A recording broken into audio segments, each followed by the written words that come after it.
Oke, selamat pagi, siang, sore, atau malam. Kembali lagi bersama saya Soit Agi Prastio sebagai technical consultant dari PT Logos Teknologi Utama. Nah, pada kesempatan kali ini di sini kita balik lagi ya untuk membahas soal Azure. Oke, jadi yang belum nonton awalannya ya, atau pembukaannya ya, jadi bisa nonton dulu di video pengenalan Azure yang ada 2 part ya. Jadi bisa langsung dicek terlebih dahulu. Oke, untuk selanjutnya di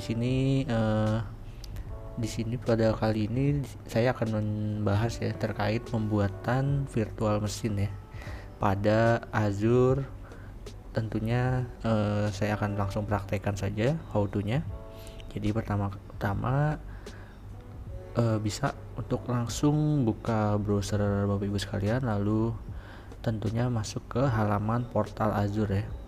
Di sini saya sudah sempat login terlebih dahulu, tentunya dengan akun yang memiliki license ya dari Azure tersebut. Jadi setelah masuk ke halaman portal Azure, maka otomatis masuk ke halaman home seperti ini ya. Lalu bisa langsung untuk klik virtual machine ini, atau kita pilih create a resource. Ada 2 cara ya. Biasanya sih yang sudah otomatis sudah pernah membuat virtual machine akan muncul ya di sini. Lalu jika belum, bisa langsung create a resource di sini. Lalu dia akan muncul paling atas ya. Jika tidak ada, bisa langsung di search saja virtual machine. Nah ini ya, langsung muncul ya virtual machine paling pertama ya. Lalu kita klik saja di sini. Nah, lalu bisa kita lihat terlebih dahulu nih, misalnya pengertiannya ya seperti ini, with support for Linux, Windows Server, SQL Server, dan lain sebagainya ya. Jadi virtual machine Azure ini tentunya fleksibel ya untuk lakukan virtualization computing solution ya, seperti untuk development ataupun testing atau running application dan lain sebagainya, dan juga bisa untuk data center. Jadi langsung saja kita akan create virtual machine-nya ya. Sini kita klik create. Nah, di sini biasanya harus memerlukan subscription terlebih dahulu ya. Jadi tidak sembarangan user biasa meng-create virtual machine. Jadi harus ada namanya subscription-nya ya. Seperti ini, Visual Studio Enterprise Subscription. Nah, setelah itu kita bisa pilih resource groupnya. Jika belum ada, bisa langsung create new di sini ya. Nah, karena ini saya sudah ada, kita akan buat baru lagi aja deh, resource new.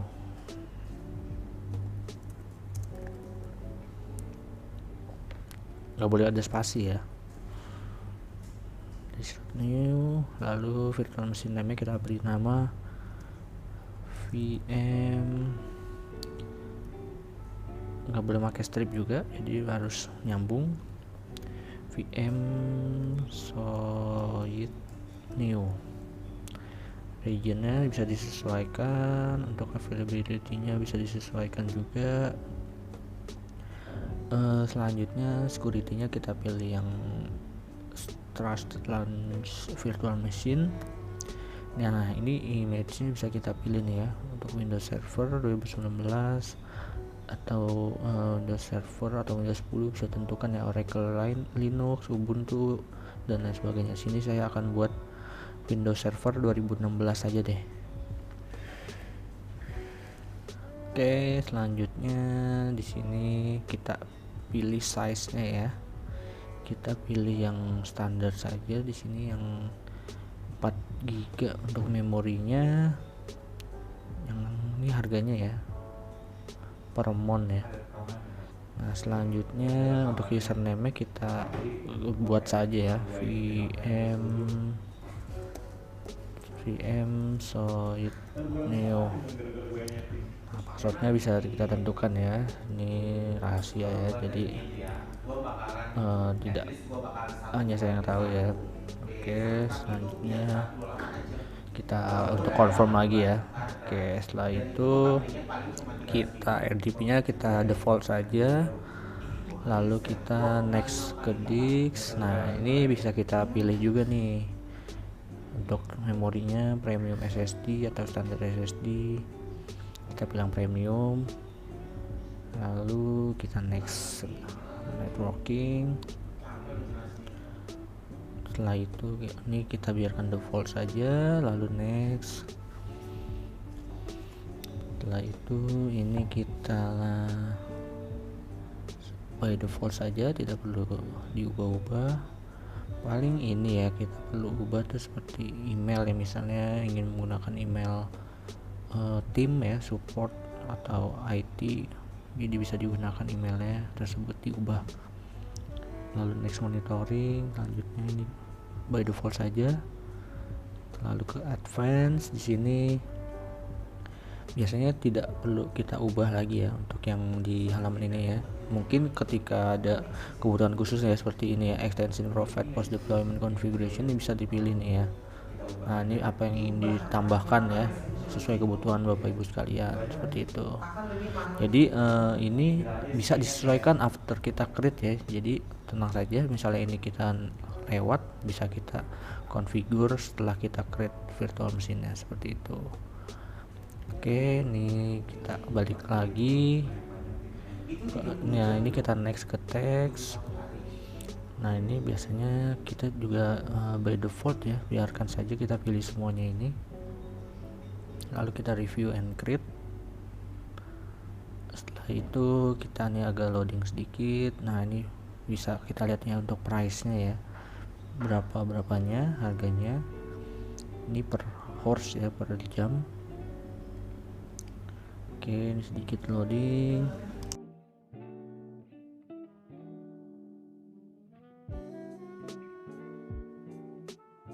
Oke, nah ini sudah loading, sudah selesai validation pass ya, sudah berhasil. Lalu kita cek terlebih dahulu nih seperti ini, basicnya, regionnya dan lain sebagainya kita cek terlebih dahulu. Dan perlu diingat ya untuk username nih ya, ini kita copy saja nih biar tidak lupa. Lalu ini kita cek lagi untuk networkingnya ya. Nah ini kita pilih yang disable saja untuk delete public IP-nya. Jadi ketika VM ini terdelete maka public IP-nya tidak akan terdelete, seperti itu.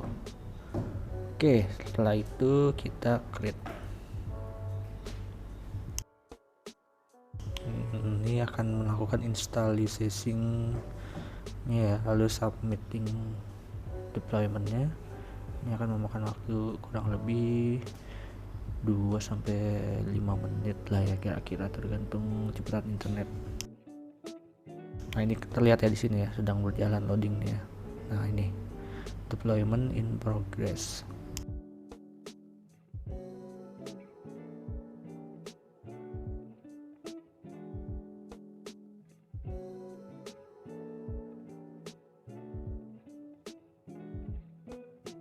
Oke, deployment sukses ya. Jadi akan ada notifikasi seperti ini bahwa deployment create VM ini sudah selesai, dan untuk resort group itu resort new was successfully. Nah, ini kita close aja, lalu kita ini berarti sudah selesai ya, your deployment is complete.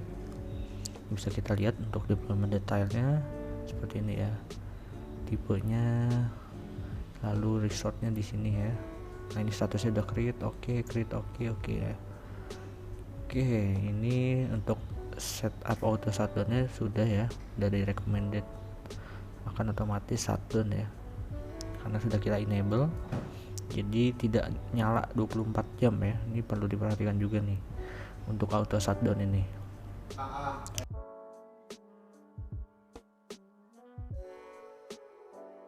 Oke, selanjutnya kita langsung ke resortnya saja di sini ya. Kita go to resort. Nah, jadi sudah selesai ya kita buat ini ya. Nah ini bisa kita ubah-ubah nih size lagi ya. Kita butuh sesuai kebutuhan kita bisa ubah lagi. Lalu nanti ini bisa kita langsung gunakan ya Bapak Ibu sekalian ya. Jadi mungkin untuk video pembuatan VM ini cukup sampai di sini. Nanti akan ada video selanjutnya how to untuk menjalankan atau